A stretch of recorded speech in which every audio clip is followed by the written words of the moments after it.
Kasi nakaramdam ako mga boss ng pagod. Yung bago ako dito sa Canada, nandun pa yung excitement na parang gigil na gigil ka, diba? Gigil na gigil ka sa gusto mo mag-double job, gusto mo 3 trabaho. Sabihin na natin pasaway. Kasi diba, yun naman ang totoo, diba? Pero pagdating mo sa ibang bansa, sinunod mo kung ano yung patakaran nila dito.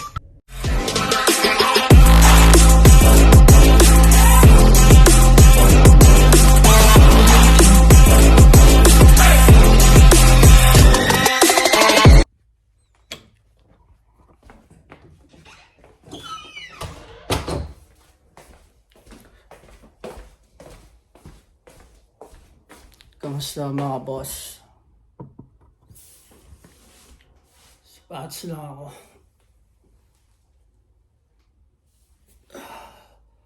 Medyo inaantok pa ako.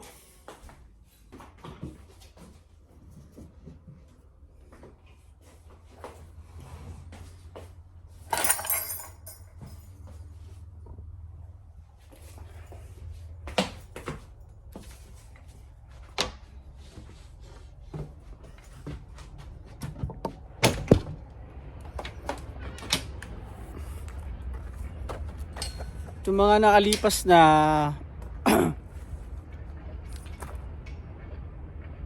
3 linggo, marami akong naibigay na oras sa trabaho, sa part-time ko.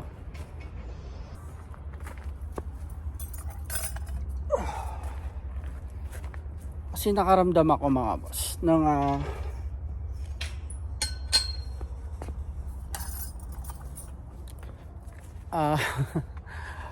pagod. Dun sa nagdaan na 3 linggo na marami akong oras na naibigay sa part-time ko. Bukod pa yung full-time kong trabaho.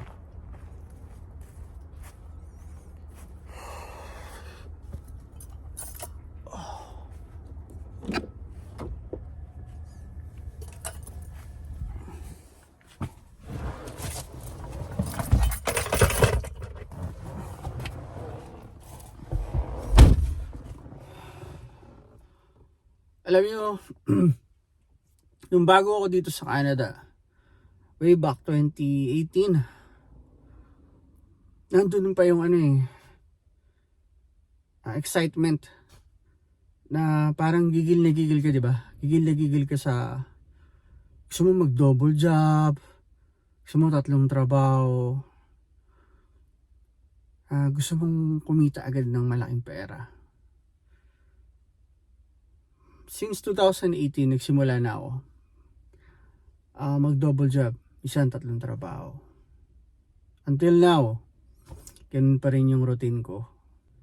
Wala, na-share ko lang kasi kanina, pagkagising ko, sabi ko, ginising kasi ako ng misis ko. Sabi niya, pa, kakain tayo. Sabi ko, anong oras na? Sabi ko, baka malate ako.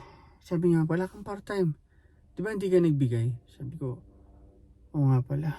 So, baling ulit ako sa kabila. Tulog ulit ako. Sabi ko, hindi mo na ako kakain. Tapos natulog ulit ako hanggang si Mrs. umalis na. Wala na yung sakay niya. Oh.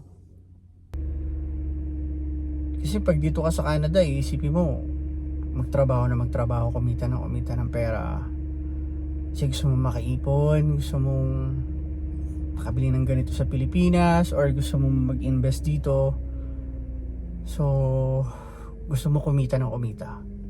So, pag PR ka na or citizen ka, kahit anong trabaho, 3, 4, sabay-sabay mo yan. Pero pag matagal ka na ginagawa mong lahat yun, bigla ka rin mapapaisip na magpahinga. Ay buhay, naantok pa ako.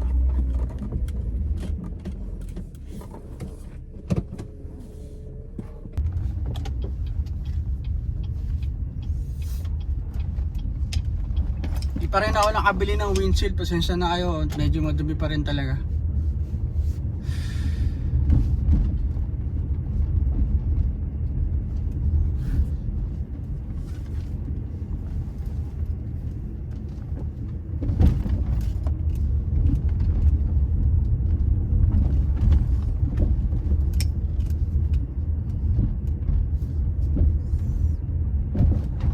Nakita niyo yung speed.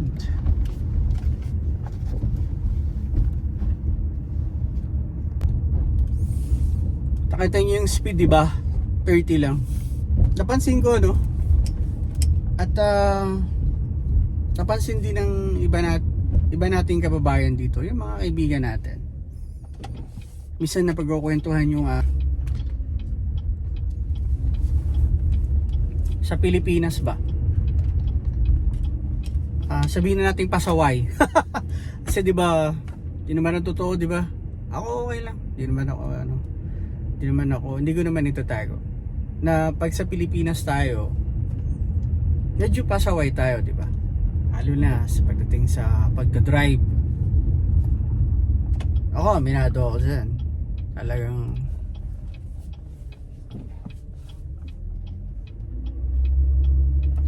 pasaway ako minsan.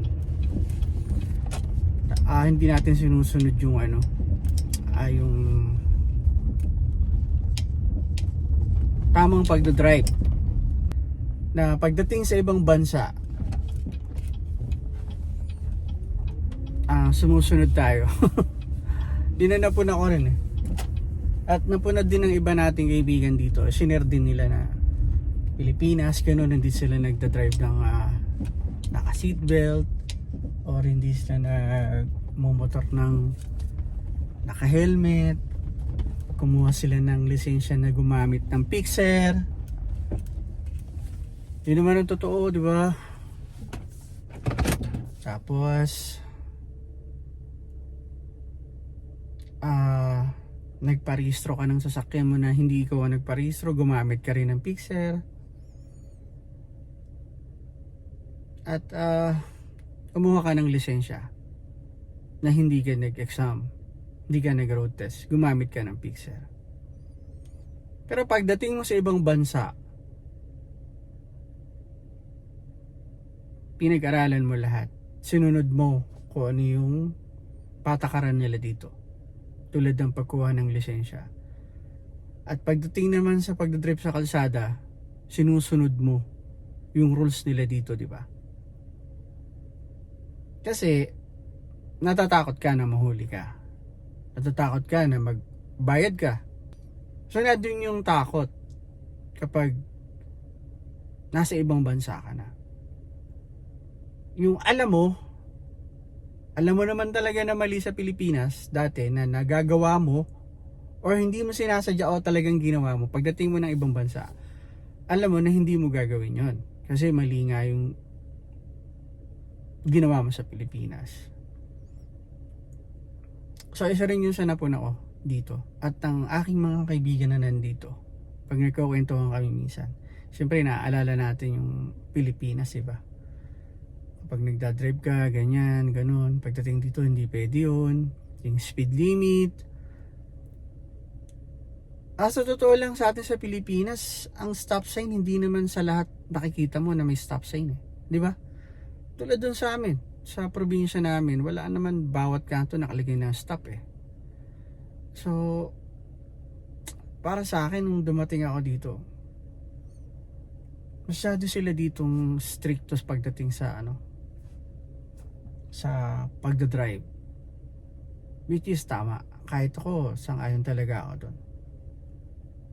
At nagpapasalamat ako dahil pagdating dito, dahan-dahan kong natutunan ko ano yung na hindi ko nagawa sa Pilipinas sa pagdadrive dito. Na-practice ko na ng tama, na kahit walang tao o walang sasakyan, pag may sign na stop, mag-stop ka talaga. Kahit walang tao, mga boss, kahit walang nakatingin sa'yo, kailangan i-practice mo na mag-stop ka. Kaya nung sa Pilipinas, nung umuwi ako, nag-drive ako doon, nandun yung kaba, takot. Kasi alam mo yung, aminin natin to ito totoo. Ito sa totoo lang to. Kahit ako, ginagawa ko to mali to Alam mo yung may pedestrian lane, pero alam mong kasi may footbridge sa taas so bababa yun. So may pedestrian lane, tatawid sila. So dadaan ka. Dadaan talaga ako. Hindi ako hinto para antayin ko sila na dumaan. Pero pagdating ko dito mga boss, pag may pedestrian lane at may tao na nakatayo, kailangan mong huminto. Or kahit hindi sa pedestrian lane, pag may nakita kang tao sa kalsada, kailangan mong mag-slow down. Yun yung tama. So isa yun sa pinapasalamat ko na natutunan ko dito. Basta makakita ka lang ng tao sa kalsada, mag-slow down ka na. Kasi hindi mo alam kung ano yung pwede niyang gawin. Pwede siyang tumakbo, pwede siyang biglang madapa or ano, pati yung sa nagbumotor, nagbabike. So pag may nakita ka sa harap mo, so kailangan mo mag-slow down. Yung medyo malapit siya sa'yo. So kailangan mong medyo gumilid pa kaliwa pag nakita mo siya sa kanan, nagbabike. So dahan-dahan mo siyang lalampasan. So pag medyo malayo ka, nalampasan mo na siya. So dun ka na ulit sa speed limit. Yun yung mga napuna ko dito na papasalamat ako dahil nakasanayan kong gawin na tama. Dito na ako mga boss.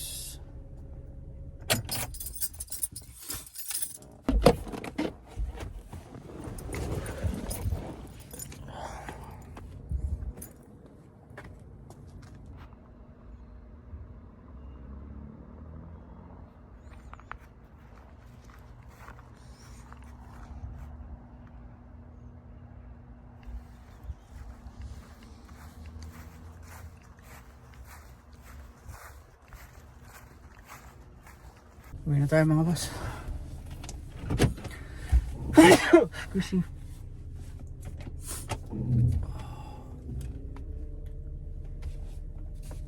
Ganito lang ang buhay dito sa Canada. Kaunting oras, kahit ikaw lang mag-isa. Libangan mo yung sarili mo.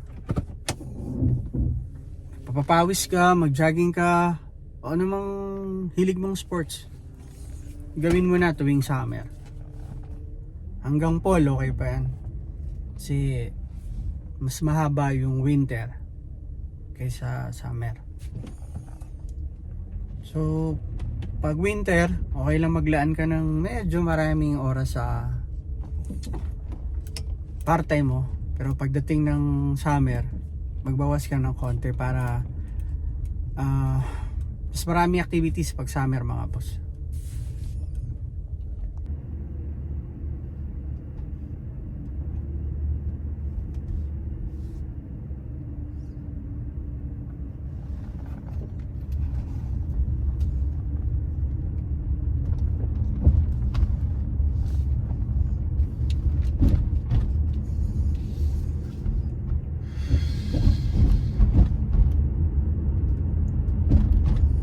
Yung mga nakikita nyong puro puno na napakaraming dahon, pagdating ng winter wala na lahat yan.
Yung kasama namin sa bahay, ang hilig niya magtanim ng mga bulaklak. Ayan, oh. Gaganda, di ba?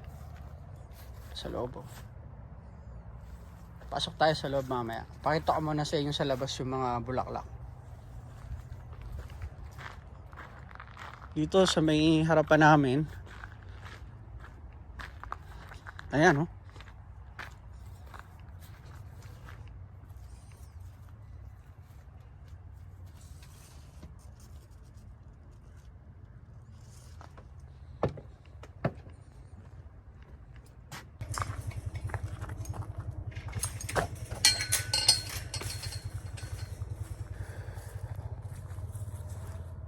Oh, yung aking puno ng mansanas lumalaki ng mga bunga, pero hindi talaga siya ganun kalaki. Yung normal na naagitan yung mansanas sa atin sa Pilipinas, hindi siya ganun kalaki. Sakto lang. Yan.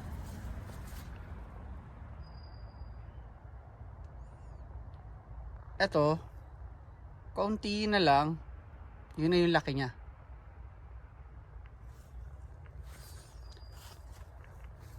Kumbaga sa atin, puno ng bayabas, ano? Yung kumpol-kumpol. Yan, ganun sila karami. Mababa lang yan, pero ang dami magbunga. Yeah, ganito yung buhay ko sa Canada. Kaya sinishare ko sa inyo. Kaya ako nag-vlog eh. Para makita rin ng mga iba nating kababayan kung paano ba mamuhay sa Canada. Ito yung ilang klase ng cherry. Late lang, di ba? Kuha tayo na isa. Ito medyo malaki.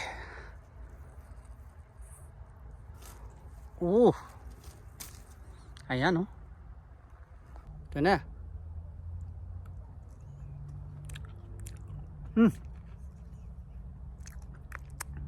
Amin. Ang buto niya, oh. At kung bago ka pa lang sa aking channel, sana po ay huwag niyo pong kalimutang mag-subscribe sa J Pinoy TV. At pakipindot na rin po ang notification bell para sa tuwing ako po ay may bagong upload na video, kayo po ang mauuna makapanood.